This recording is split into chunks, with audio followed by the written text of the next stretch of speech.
Das ehemalige Radiohaus an der Brüsseler Place Flagey. Ende März, die PS, die Parti Socialiste, gibt den Startschuss für ihren Wahlkampf. Großer Bahnhof, 2000 Menschen sind gekommen, um vor allem einem Mann zuzujubeln. Premierminister Elio Di Rupo. Erstmals seit 40 Jahren ist die PS in der Situation, dass der Premier aus ihren Reihen kommt und der verteidigt dann auch gleich mal die Bilanz seiner Regierung. Vergessen wir nicht, dass die Regierung erst nach einer Krise von 541 Tagen auf die Beine gestellt werden konnte. Seither ist das Land stabilisiert, auch das Wirtschaftswachstum ist zurück. Wir müssen davon profitieren und die PS ist ein Garant für Stabilität. Stimulieren, emanzipieren, schützen. Die 3 zentralen Schlagworte im PS-Wahlprogramm. Stimulieren. Die PS will die Steuergeschenke für Großkonzerne abschaffen und stattdessen kleine und mittlere Betriebe unterstützen. Emanzipieren. 1/4 der Jugendlichen ist ohne Job. Die PS verspricht ihnen nach 4 Monaten Wartezeit einen Arbeitsplatz oder ein Praktikum von einem Jahr anzubieten. Schützen. Die PS will weiterhin in erster Linie für die Schwachen eintreten. Grundprinzip ist und bleibt Solidarität. Dreh- und Angelpunkt des Programms ist eine Steuerreform. Wir wollen eine Steuerreform, die die arbeitenden Menschen belohnt. Konkret 70% der Menschen sollen monatlich 120 € netto zusätzlich auf dem Konto haben. Zugleich wollen wir aber auch die kleinen Pensionen und Sozialleistungen anheben. Und ganz allgemein wollen wir die Finanzierung der sozialen Sicherheit auch in Zukunft gewährleisten.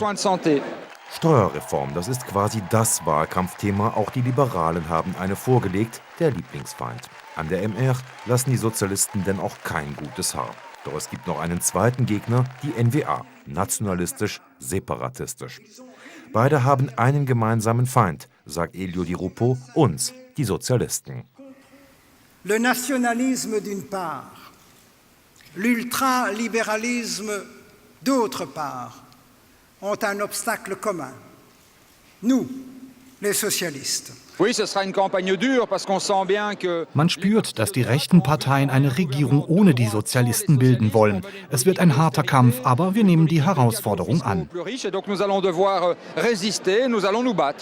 Dabei gibt es für die Sozialisten auch eine Bedrohung von links. Die PTB Go ist im Aufwind. Nur die Sozialisten können in der Regierung etwas bewegen. Stimmen für andere Linksparteien sind verlorene Stimmen. Die ostbelgischen Kandidaten setzen ihrerseits eher regional gefärbte Schwerpunkte. Ich finde es interessant, sich selbst engagieren, dass die Sachen sich endlich ändern können. Ich bin eine ausgebildete Erzieherin und finde heute keine Arbeit. Also ich weiß, dass es schwer ist, Arbeit zu finden. Die Regierung, die Rupo hat für die Interesse der Arbeitnehmer und auch für die Menschen, die Arbeit suchen, finde ich sehr interessant. Und deshalb unterstütze ich die SP, weil die Menschen müssen heute, auch wenn die Krise da ist, Arbeit haben und würdevoll leben können. Parteikollege Edmund Stoffels ist seinerseits der Mr. Wallonische Region der SP. Sein Steckenpferd bleibt nach wie vor der Bereich Raumordnung und Wohnungsbau.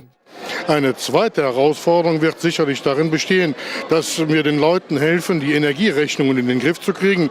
Wir wissen alle, dass Gas, das Strom, das Benzin, Diesel, alles teurer wird. Gut, für Benzin und Diesel sind wir in Namur noch nicht zuständig, aber für den Strom schon. Und da müssen wir schon einige Arbeiten leisten, damit die Vergrünung des Stroms nicht zu einer Kostenexplosion führt, die am Ende kein Mensch mehr bezahlen kann. Rosen fürs Familienfoto. Die Sozialisten gehen jedenfalls voller Zuversicht in den Wahlkampf. Gemeinsam stärker, so lautet das Motto. Und stark müsse jetzt die Partei sein, ist man sich im Flagey-Gebäude einig. Es geht um viel. Bei der Wahl werden die Weichen nämlich gleich für die nächsten 5 Jahre gestellt.